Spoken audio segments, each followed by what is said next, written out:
Dr. Archana Chatterjee served on the FDA's original Pfizer voting board back in December. She is also the dean of the Chicago Medical School and vice president for medical affairs at Rosalind Franklin University. And she is joining us tonight to talk about this latest news and the approval of the Pfizer vaccine. Why are you so confident in this shot? Because we have seen the data from the clinical trials that were conducted, and we are confident that this vaccine is safe and effective. And we do think that it is a game changer in terms of trying to convince people who were worried that there weren't sufficient data when the EUA was issued. But now that there is full approval, we are hoping that more people will feel confident and will get vaccinated. Walk us through the process, because when you hear they have more evidence that this vaccine is safe than any other vaccine that we've seen, yet it happened so quickly, that's the biggest argument from people who say, I'm just not so sure, it felt rushed.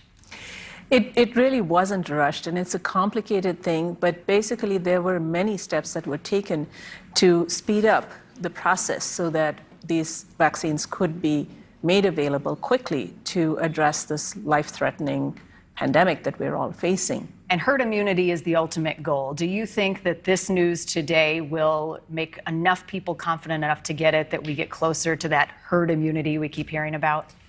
Well, I certainly hope so.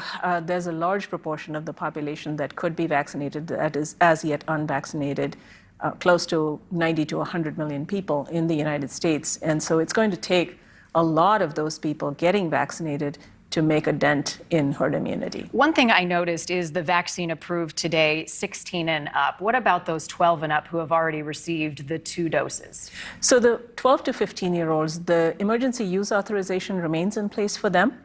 And we know that about 45% of kids in that age group have been vaccinated.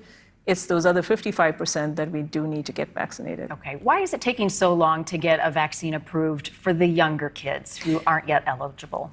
This is based on the strategy that has been put in place to start with the older children first and go backwards in terms of age.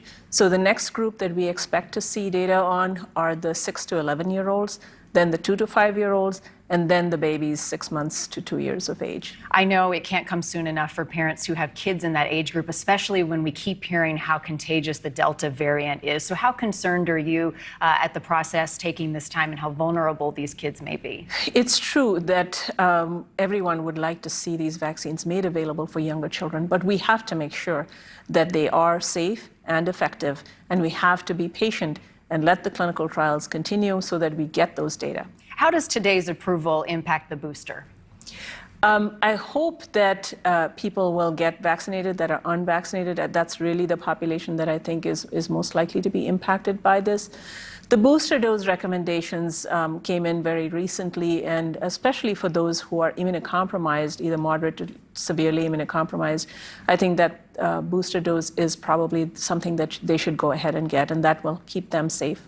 You were just hearing from that mom a moment ago and the debate in Florida and other areas about mask mandates. Medically speaking, do you support a mask mandate in school as our kids are returning across the country? Absolutely. There are many professional organizations, including the American Academy of Pediatrics, the Pediatric Infectious Disease Society, too, that I belong to, that have put in statements to say that children should be masked when they are in school, and children need to be in school so that they can learn better. Appreciate that clarity tonight. Dr. Chatterjee, as always, good to see you.